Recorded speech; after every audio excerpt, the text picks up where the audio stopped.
Hey, Mega Christians, I need your help. I'm a bit rusty, so I'm here looking for the part in the Bible where it says defend thine sitting president even when he posts something clearly racist about the only black president we've ever had and his first lady during Black History Month. Good evening, Patriots, and thank you, Sister Lysandra, for that honest question. This is something I've been hearing a lot lately, and I'm glad you asked, because it is in the Bible. The MAGA Bible. As it says in Lesser Montians 4:4, thou shalt never question our Orange King, especially during months of cultural celebration. For racism is in the eye of the beholder, and if thou sees it, thou hast sinned with liberal eyes. Do you think it's closer to the part where he says that he could shoot somebody in broad daylight and not lose any votes? No, sister, that is in the Old Testament. 1 King Donald, 2016. Or do I have to jump ahead to the grab him by the puss portion? No, sister, that's the Old Testament as well.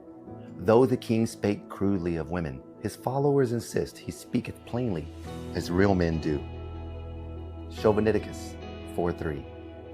Or is it in the redactions of all the files? Who knows? Let me know. God bless. Yes, the redactions. Some verses are written, some are hidden, and some are redacted for the sake of faith.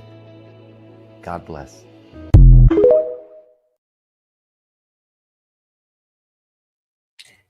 Good afternoon, good afternoon, good afternoon. Thank you for joining me here for the Taz Effect.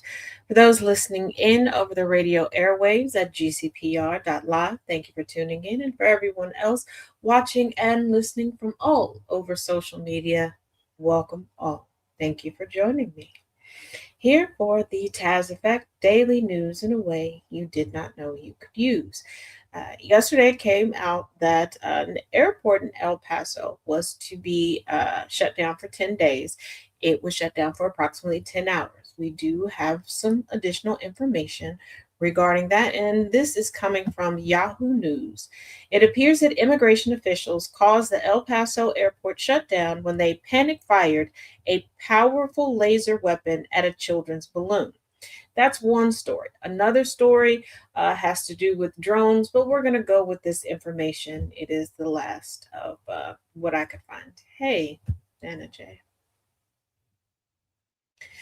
Federal officials made the unprecedented decision to abruptly close the airspace above El Paso, Texas this week, effectively shutting down the city's international airport. The closure launched a flurry of speculation about the cause, from an imminent invasion to rogue anti-aircraft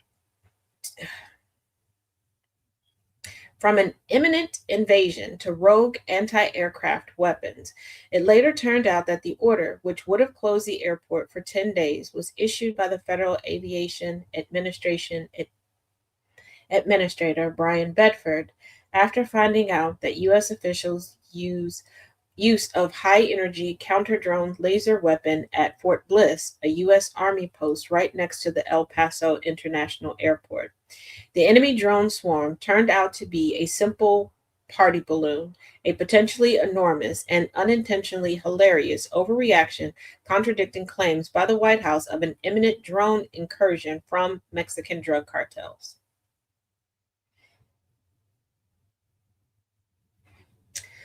Well, when you hire the dumbest of the dumb,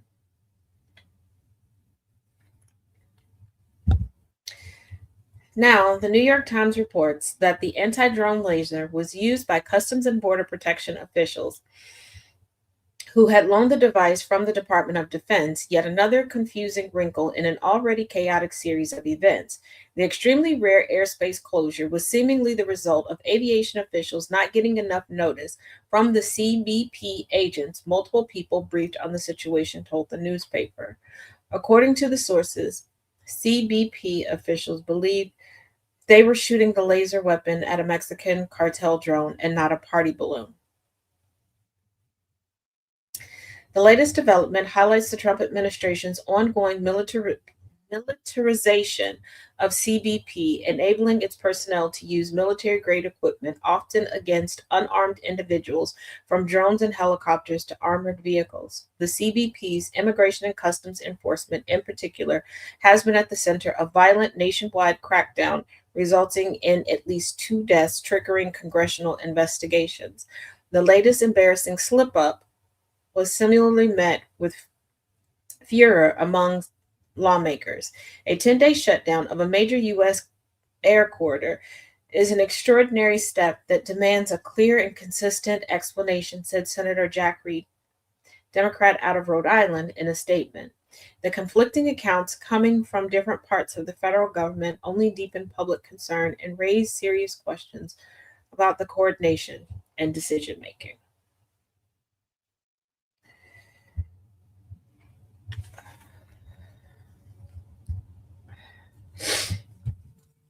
Now, from one corrective action to the next, if you were not aware, earlier today, self proclaimed border czar, yes, that is his official title, and that is the title that he wanted, and Trump agreed to it and gave him that title shortly after being inaugurated last year.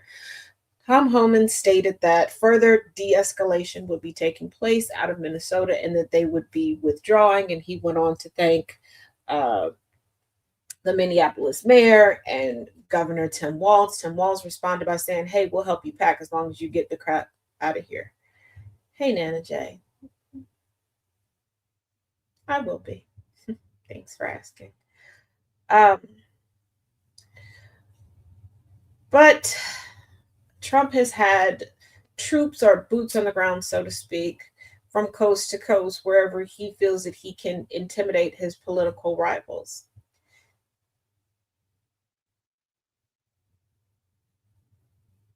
Third term of what? Third term of stupidity? I'm going to tell you this. Today is not the day for you to come over here showing that you have a quarter of brain matter betwixt your ears and behind your eyes. Find something safe to do. And trust and believe it's not here today. Hey, Nightbird. Coming from The Independent, Trump quietly pulls National Guard from Chicago and Los Angeles after series of court losses. Donald Trump's administration has quietly withdrawn federalized National Guard troops from Democratic cities after a series of court rulings struck down the president's plans. The withdrawal quietly concluded last month with no public acknowledgement from the White House or Department of Defense, despite the administration's insistence that U.S. military assets needed to be deployed on American streets to curb violent crime and support immigration enforcement. The end of those deployments, first reported by the Washington Post, is mentioned only by the U.S. Northern Command, stating that troops sent to Chicago, Portland, and Los Angeles have completed demobilization activities. That includes the withdrawal of more than 5,000 troops from California, roughly 500 troops in Chicago, and another 200 in Oregon at the president's direction. They were sent home by January 21st, according to the Pentagon. Those deployments cost nearly $500 million, according to the Congressional Budget Office. A month before those deployments ended, Trump announced on his Truth Social account that the administration would be removing service members, despite the fact that crime has been greatly reduced by having these great patriots in those cities, and only by that fact. Here's the thing: all of these places that Trump is sending people to. Oh, thank you. I'm glad you appreciate the channel. They were already going through a decrease in crime because of initiatives that the local governments had already set into place. And also, there's something that I learned from a poli-sci professor, my freshman year undergraduate. In places where the populace has aged, crime is going to naturally decrease. Not because older people are less likely to commit crimes, they're less able to. Let that sink in. Let that sink in.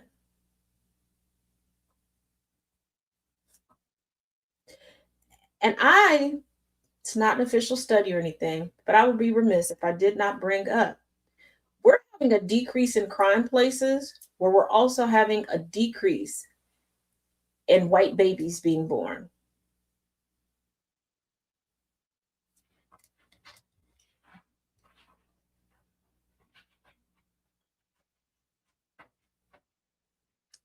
Mm-hmm.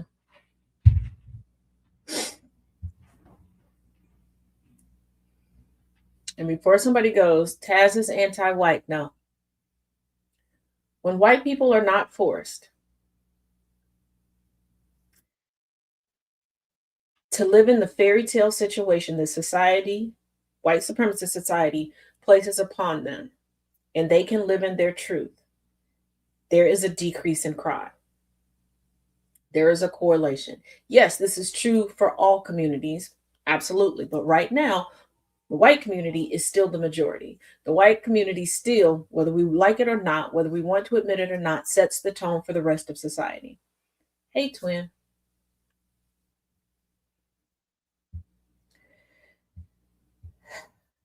Now, let's I guess lighten things up just slightly here. Um, hey Harley, there are quite a few people who,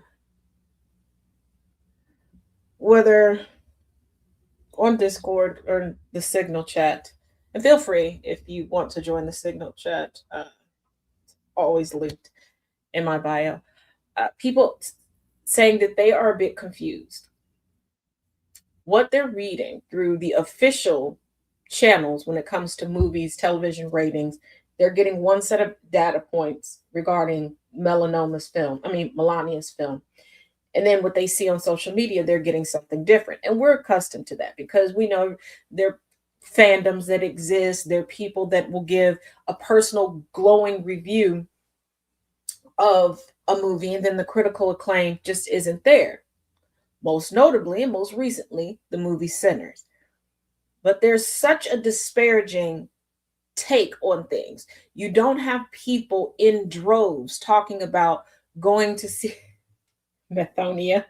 That's a good one, Holly. Going to see Melania's movie. You don't have a bunch of posts regarding this. You don't, have get ready with me while I go see Melania the documentary. Like we know those annoying creators or influencers, whatever. You don't have that. But then you have an influx in certain ratings numbers. Well, here's a bit of information coming in from Politico. Melania viewership falls off during Super Bowl weekend because people were arguing about the Super Bowl, forgetting that they were supposed to be intimidating and strong arming people into going to see the movie. And just like with the Trump themed birthday parties, all of these forever Trumpers are only forcing their children to do these things. Super Bowl weekend is typically one of the lowest attended movie-going times of the year. That's a conversation we can have for another day, because for the amount of people who complain about not being into sports, not understanding why people would be into sports, always talking about, oh, I wish I could find a partner that wasn't into sports, blah, blah, blah, as if you can't have differing hobbies and not bother one another with the hobbies, you would think movie viewing would spike.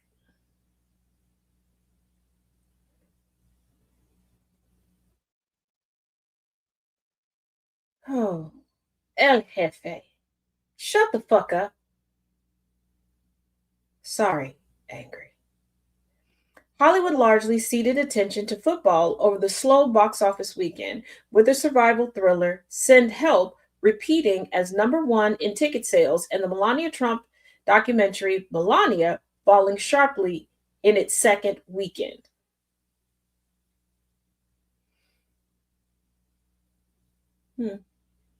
Super Bowl weekend is typically one of the lowest attended movie-going times of the year. It was the second slowest weekend last year, and in 2024, it ranked dead last for movie-going.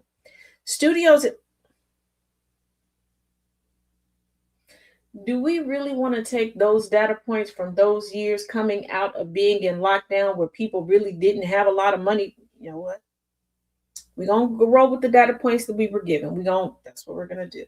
Studios instead put their focus on advertising movies for the massive television audience. Among the trailers expected to hit the NFL broadcast Sunday were the Walt Disney Company's Mandalorian and Grogu, Lionsgate's Michael Jackson biopic Michael, and Universal Pictures' The Super Mario Galaxy movie.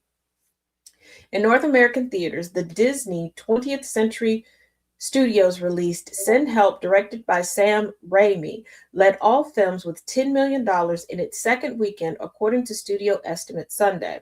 With $53.7 million globally thus far, the R rated survival thriller has proved a solid mid budget success.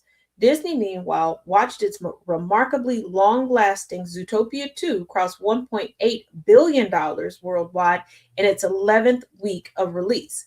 Melania from Amazon MGM added 300 theaters in its second weekend, but dropped steeply to $2.4 million in ticket sales, down 67% from its much discussed debut. Now, it was discussed because it was a piss poor debut. So, the military personnel, the powers that be, that were trying to strong arm people, they got so caught up in going to specifically Mexican restaurants to try to stream YouTube on the TVs so that they could watch Kid Rock lip sync poorly on a pre-recorded. Okay. But Turning Point USA powers that be and Trump himself didn't watch the. Why would you add more theaters when people aren't seeing?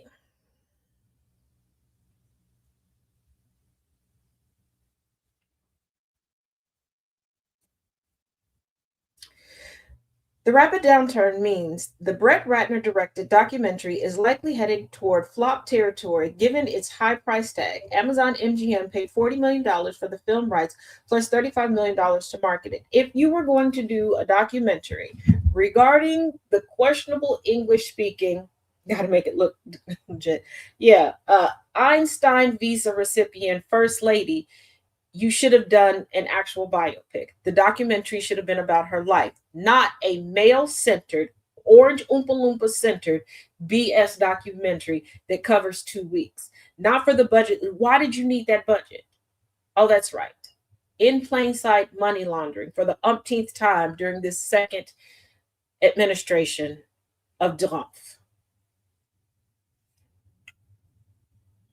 The North American total for Melania stands at $13.4 million. $40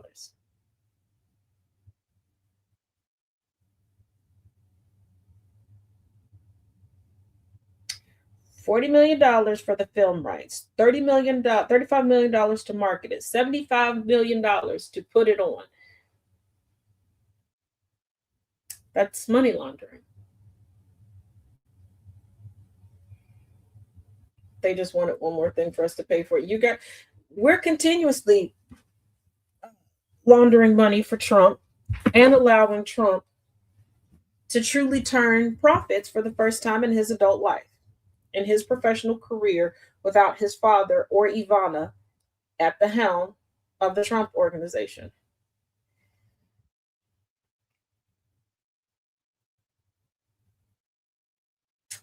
A quick caveat, remember the civil suit that Pete Hegseth decided to wage against Congressman Kelly? The war hero, astronaut, twin brother of an astronaut, wife got shot in the head, Mark Kelly. Where yes, it was a civil suit. If you were not aware, it was a civil suit. Where Pete Hegseth was like, we're going to strip him of his rank and he doesn't get any more pension. And Mark Kelly was like, I got money in the bank. I got money in the bank. Well, the judge was like, you can't do that. Hey, Whiskey Leaks, you can't do that. There's no precedence for you to remove anything. One, and two, this is not a civil case matter. Three, he didn't break the law. Four, he didn't break any military laws or rules. Yeah. Whiskey Leaks is not making things any better for reservists coast to coast. The reservist jokes are not going to stop. They're not going to stop. If you have been a reservist in these here United States and you thought a reservist becoming sec def was going to get people to cut the reservist jokes out, yeah, you're not.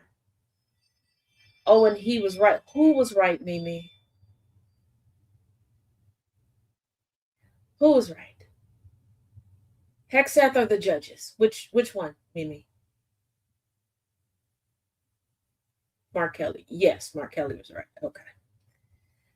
Now, On to another loss for Trump and his cronies. Judge blocks Trump administration from moving former death row inmates to Supermax prison. Look,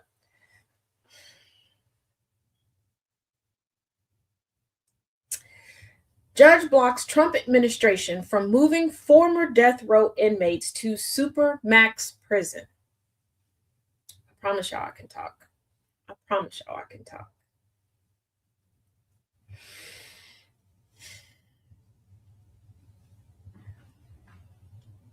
A federal judge has temporarily blocked the Trump administration from transferring 20 inmates with commuted death sentences to the nation's highest security federal prison, warning that officials cannot employ a sham process for deciding where to incarcerate the prisoners for the rest of their lives. U.S. District Judge Timothy Kelly ruled late Wednesday that the government cannot send the former death row inmates to the Supermax federal prison in Florence, Colorado, because it likely would violate their Fifth Amendment rights to due process. Kelly cited evidence that officials from the Republican administration made it clear to the Federal Bureau of Prisons that the inmates had to be sent to ADX Florence Administrative Maximum to punish them because Democratic President Joe Biden had commuted their death sentences.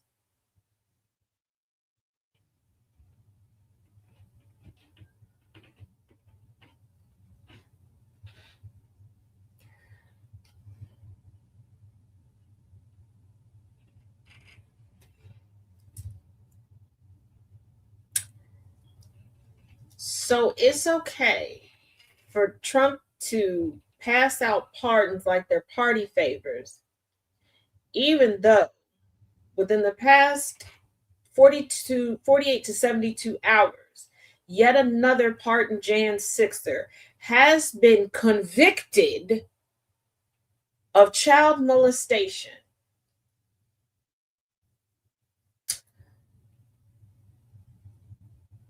Ed Trumpelstein himself can sell pardons for $1 million a pop, but a Democratic president can't commute a sentence. And these people who are already not getting out of prison must be punished further, and regardless of their level of crime, should be sent to a supermax.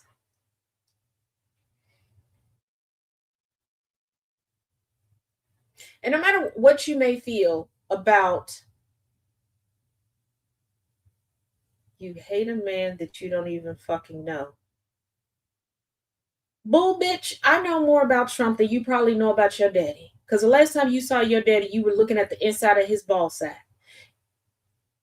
And speaking facts is not hate.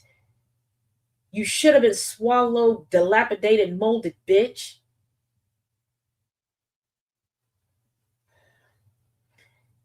Anywho.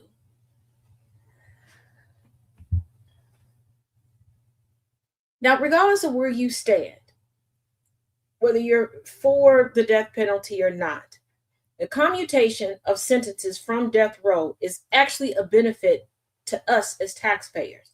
It's cheaper to keep them alive in prison than it is to assemble everybody that it takes in order to kill them behind bars.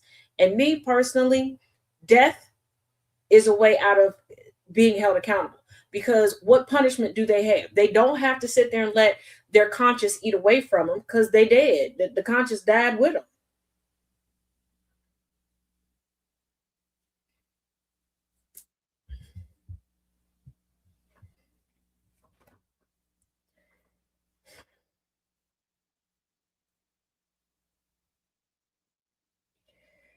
It's all exhausting, and Bondi admitted J6 folks are working for the DOJ. Oh, yeah.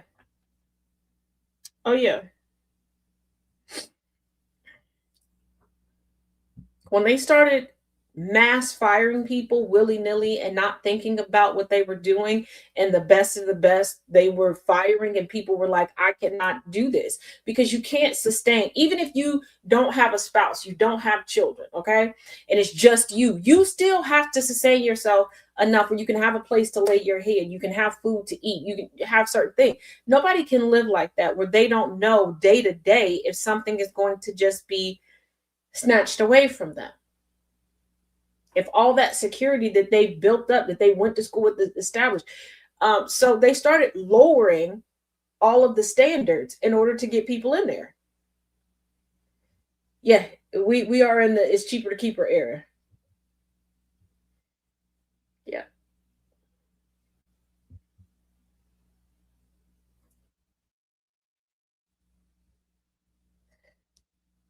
But yeah, Trump cannot send people to supermax prisons just because he's pissed off that their sentences got commuted. And here's the thing, if we're going to base that off commutations, did Trump forget that at the beginning of this term that he's in now, he did a bunch of commutations himself? Did we forget about his commutation for Mr. Hoover? So does that mean we're sending Mr. like, and this is what gets me about one of the largest factions of the GOP today, which is Trumpism, aka MAGA, is that they preemptively do all of these things, forgetting that we live collaboratively in society. Like when they preemptively went to go sue so that they wouldn't have to, as private business owners, service certain people. And then they sit there and cry when the precedent is there legally, where the rest of us don't have to service them in private entities, in private businesses, in our private homes, in our private lives. They don't like that. But they still haven't learned.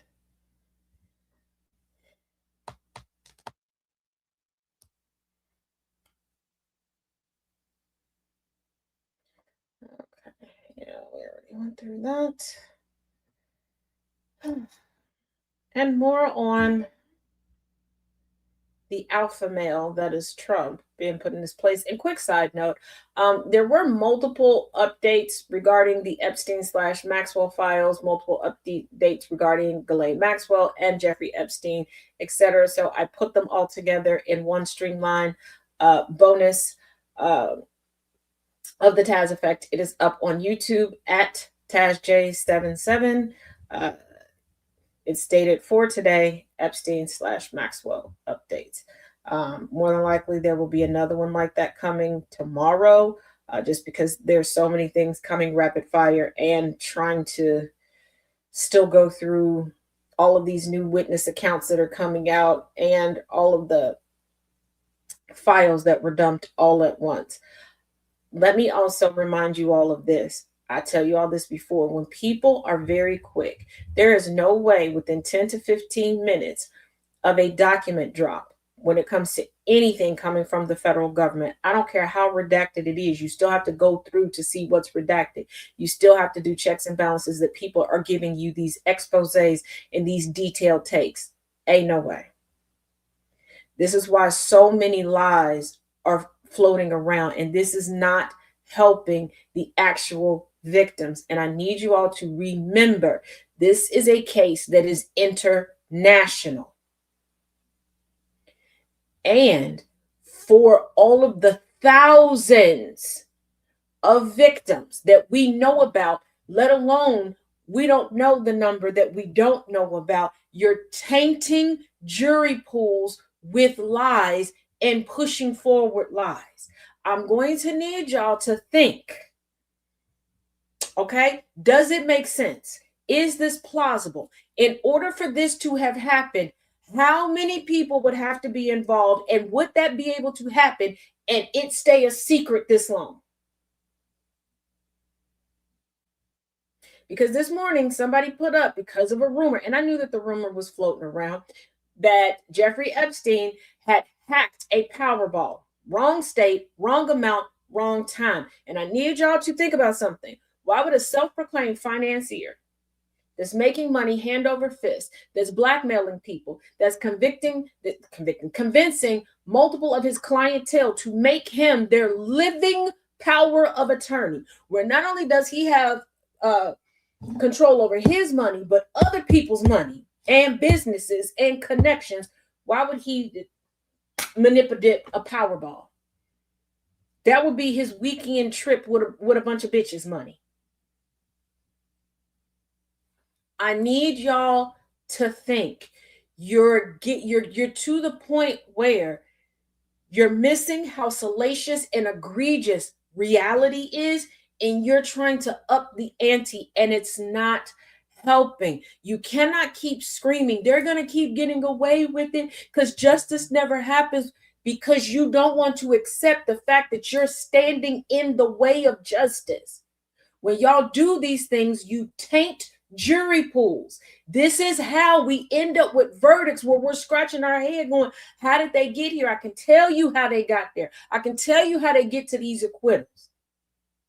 Because these people are more willing to believe a damn lie with no proof than facts with 2 tons of evidence. This is why you have juries sit there and watch videos, look at emails, text messages, hear voicemail, see witnesses break down on the stand and go, nope. My favorite creator on Facebook and on TikTok told me it was this, this, and this. And I know she wasn't even born during that time, and she ain't never been to that state, and she ain't never talked to them people that died 30 years ago, but I know she's right on the money. Because how do I know? Right after they dropped them documents at 12:05 on Wednesday, at 12:06, she gave me a full breakdown of 4.5 billion pieces of paper.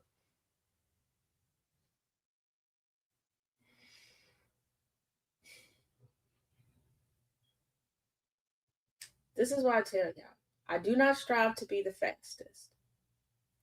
It is my goal to be the most accurate. And should I get something wrong, misinterpret something, I will tell y'all, just like I tell y'all all the time. Some things, because they're evolving stories, my assessment of them will evolve as more information comes up. I have come back and given retractions because information that initially was made public and was able to be vetted turned out to be a lie. Most recently and most notably with the Nancy Guthrie case, where myself and y'all, we were like, this is weird that they're asking for Bitcoin. And I'm like, well, that's what the original information said. Come to find out, it was a hoax because somebody was playing on the family's emotion, trying to have a get rich quick scheme. Came out and told you, but you got to think. There is no way that you have conglomerates like NBC, ABC, all of this, with thousands of interns and staffers on hand, and they're not able to get through this information quickly. And you gonna tell me 1 or 2 creators online can get through millions of pages and give you these in-depth breakdowns quickly? No. No. No.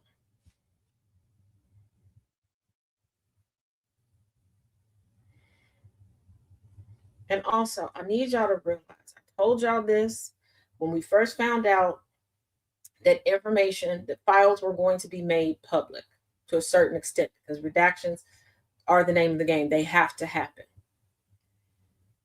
There are people, because like I said, there are a multitude of document types in these files, and there are going to be people to take advantage of this. Just like every time a scandal pops up, here comes, sorry, not sorry, but most often, here comes a white woman trying to center herself. Just like Monica Lewinsky's ass done popped up again. Y'all know I'm still traumatized because of Bill Clinton. Monica, you done had $200,000 worth of plastic surgery. Nobody knows what you look like anymore. We wouldn't know what you look like if you would stop popping up with interviews. Nobody is checking for you, Monica. There's generations, multiple, that are alive now that have no idea who you are. They've heard your name, but they have no true idea who you are. And I'm going to say it finally, since nobody else will say it. Monica Lewinsky was not a victim. She was not groomed. She pursued the hell out of Bill Clinton. She was an affair partner. She was an affair partner. Can we finally say that? She was an affair partner who thought she was going to brag to the older, in her mind, uglier. Now, Trip was ugly as shit. Woman, like, yeah, I got him. You've been around for so long, but I got him. And Linda was like, bitch, and I'm about to get you.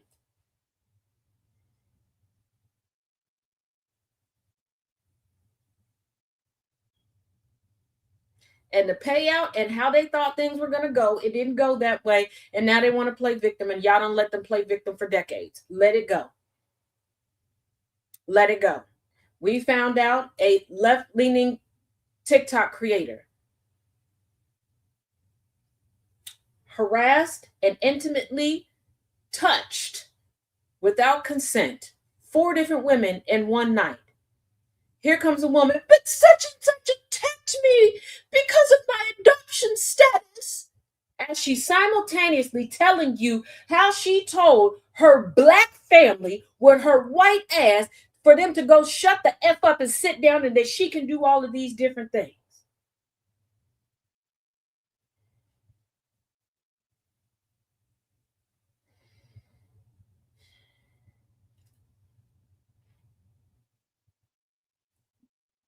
Life is salacious enough in truth.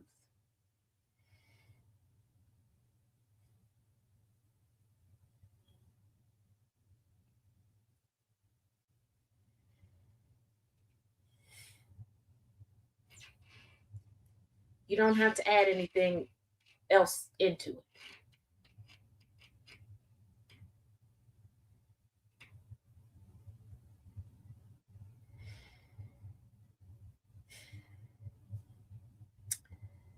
With that, let's lean into this.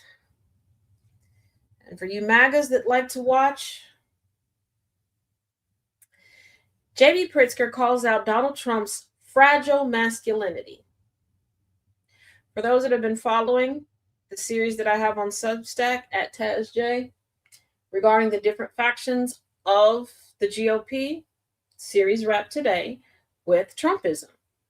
And a major component of Trumpism is emotion, and the emotion attached to gender identities. Let's continue. Illinois Governor J.B. Pritzker took aim at Donald Trump's masculinity after he made a major mishap in identifying Switzerland's leadership. You know, Pritzker, if you really want to Trump, talk about the fact that you're in politics because you truly don't have to be, because you come from actual money, like you grew up with money. That's how you know where to get your suits tailored at. During a reported phone call, the president referred to Karen Keller Sutter as the prime minister when she's actually the head of Switzerland's Federal Department of Finance. But what caused Pritzker to take a jab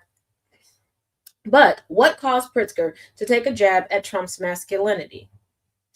In a conversation with Fox Business host Larry Kudlow, Trump had quite a lot to say about the FDF Swiss leader.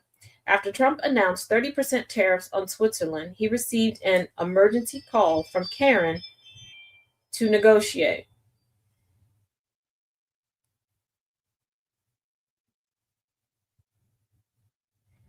I had an incident with a very nice country, Switzerland. They were paying no tariffs, sending stuff over here like nobody could believe. And we had a $42 billion deficit. And we weren't taking anything. I said, well, we have to do something because we have to even that up a little bit. I didn't have to get everything at one time.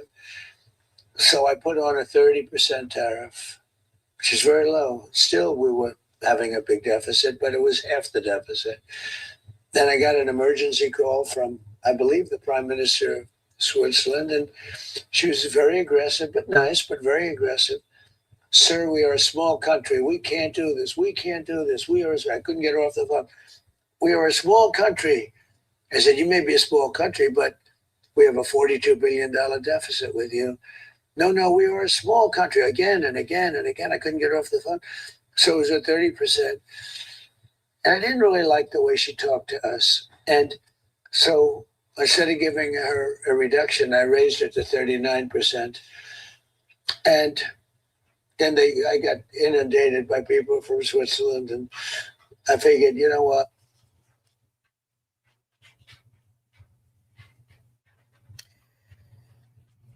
Trump described her as nice yet very aggressive woman, and in a plot twist, he decided to increase the tariffs to 39% because of the FDF Swiss leader's tone. Trump even mimicked her response, saying, "We are a small country. We can't do this." He repeated her remarks and justified his decision, citing trade deficit concerns as a primary reason for the sharp increase. Trump doesn't understand deficits, let alone trade deficits. Because every time he sees numbers saying that somebody is getting more from us than we're getting from them, for him to be a numbers man, he don't know numbers at all.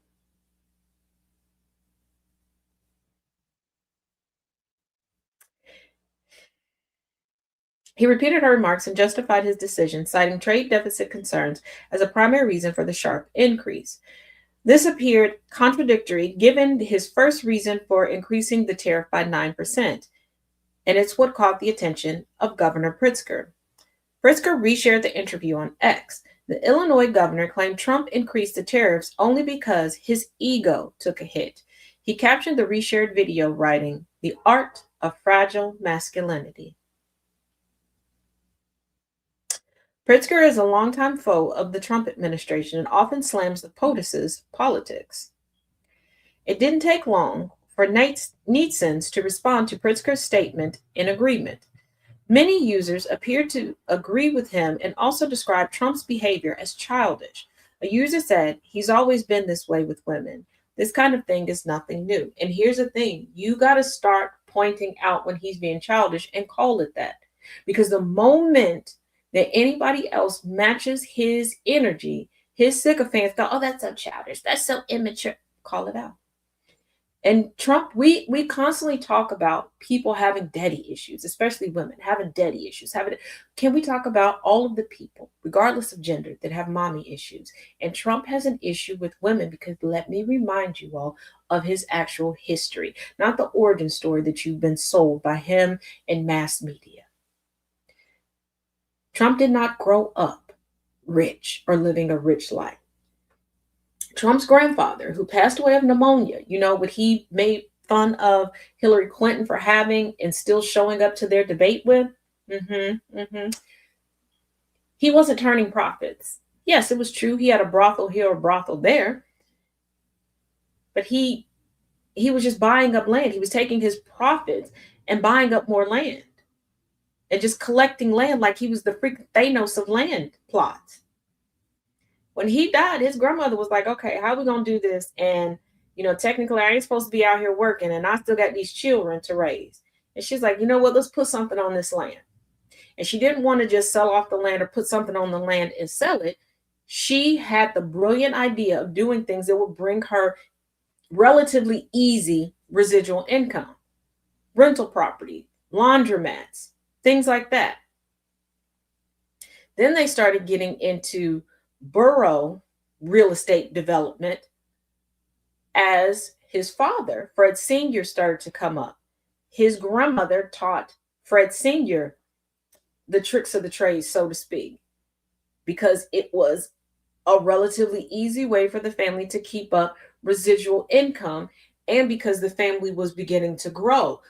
Children are growing up. They need more things. They're going to get married. They're going to have kids. People can have jobs within the company. Grandmama was smart. Trump was jealous. He was not a great business person. He had to get other people to do his homework. Then he married Ivana. Wonderful, brilliant business mind. Let's not forget that this woman took her divorce settlement and lived the life that Trump has been trying to live since he turned 21.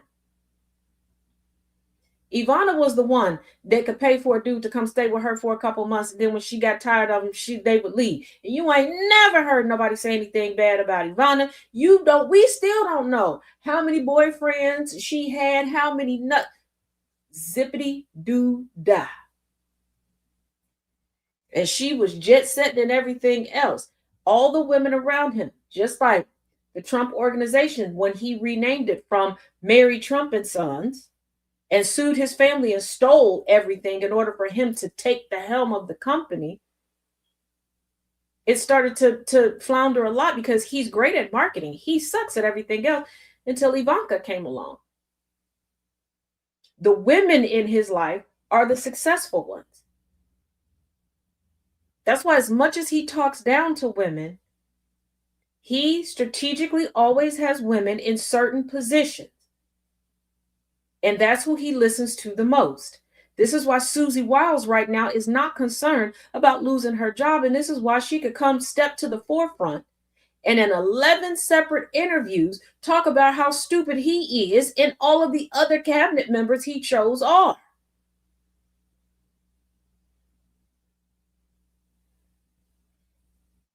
Let's continue. Another social media user praised Pritzker for his statement saying, "Superior tweeting from a great governor." Someone quipped, "So fragile he can barely keep up." A fourth one pointed out, "The legal term is arbitrary and capricious." Similarly, many joked and mocked the MAGA leader for his comments against the FDF Swiss leader. Other netizens zeroed in on Trump's mistake and referring to Karen as a prime minister when technically the country doesn't have one. In another thread, they expressed disappointment over Trump's mishap while on air. Hey, world leaders. Hey, world leaders. Every time he gets something wrong, whether it's a title, a capital, whatever, give it back to him. Give it back to him like Canada. Every time he calls your leader a governor, call him a governor. As a matter of fact, call him a mayor. Actually, call him an alderman. I don't even think he knows what an alderman is. Don't use the spray bottle. Don't correct him. Take him down a notch. Take him down a notch.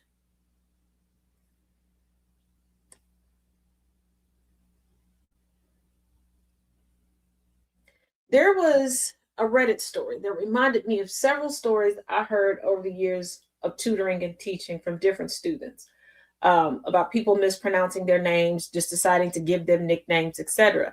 But this particular Reddit story, this young lady kept correcting a coworker, and his coworker just kept doing, and it was more like on some pick-me vibes with some microaggressions regarding race. So she just started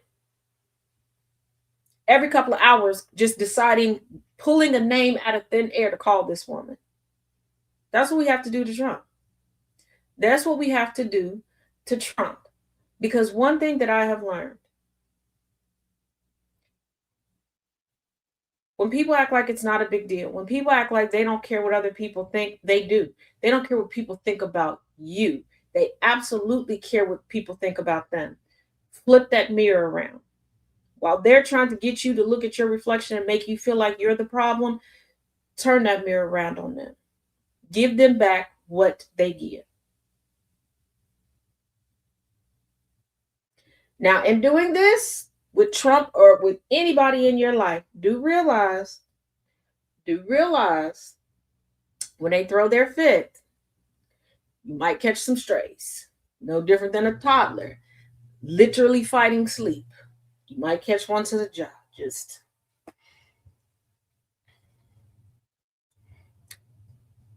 But do it.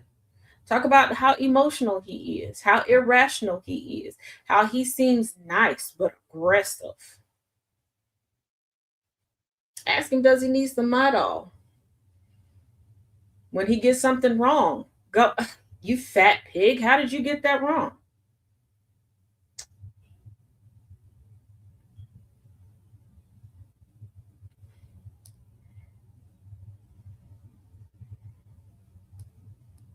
You know?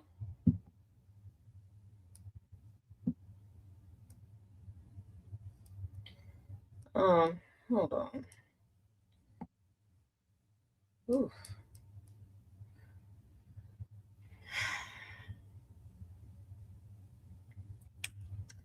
Actually, Jay, it is inmate number P01135809. Inmate number P01135809. Whose inmate number is that? Trump's. Did y'all forget that he has an inmate number? I didn't. Taz Farms did.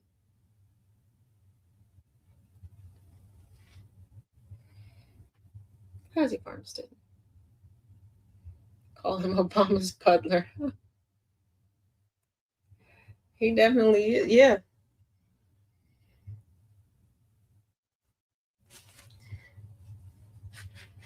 My thing is, if you want him to be a decent president, start. Well, hey, Carol. Yes, we're in Illinois right now. Start telling him that Obama did it, or that Obama wanted to do it, or that Obama failed to do it during his presidency. Definitely. Let's make Obama's butler happen. But seriously, literally start writing Trump himself. Not emails, not none of that. Physical letters. You got to realize he's old school.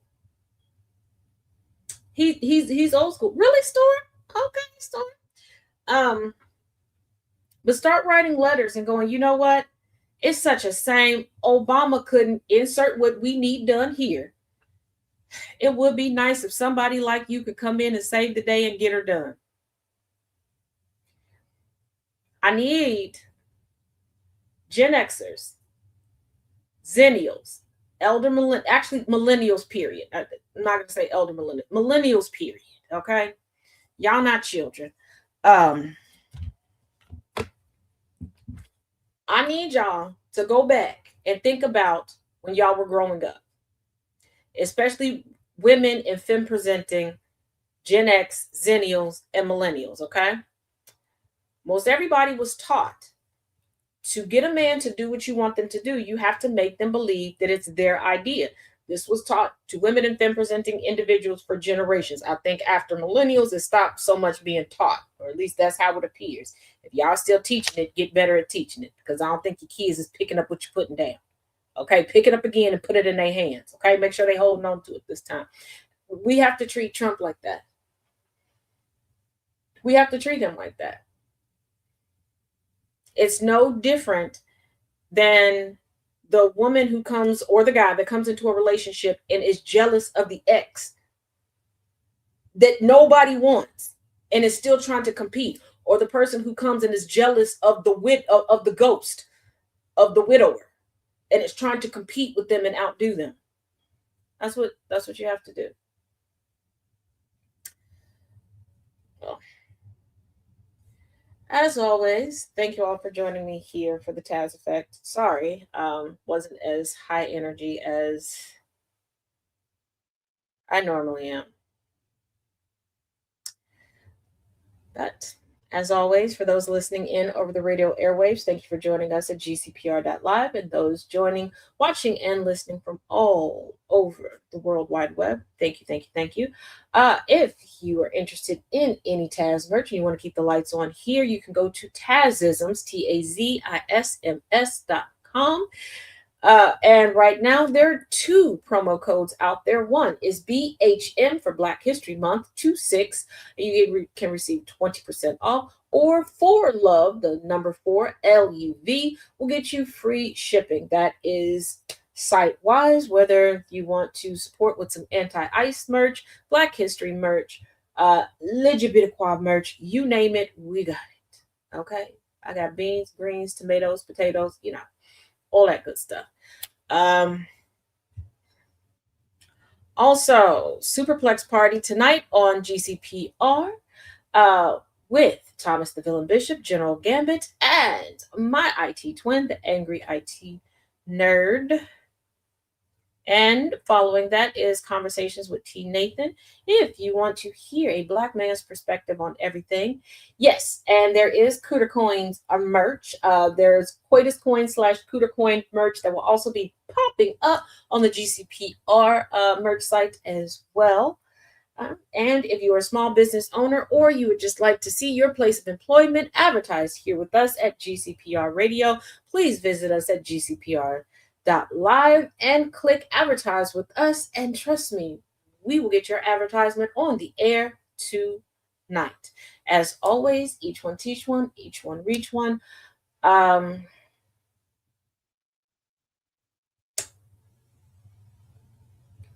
know normally I have shows, etc., later in the evening.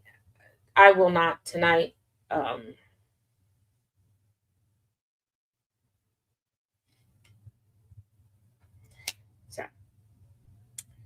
But remember, don't do anything that requires bail, not in this economy. And most importantly, it only requires bail if you get caught. Till tomorrow, you guys.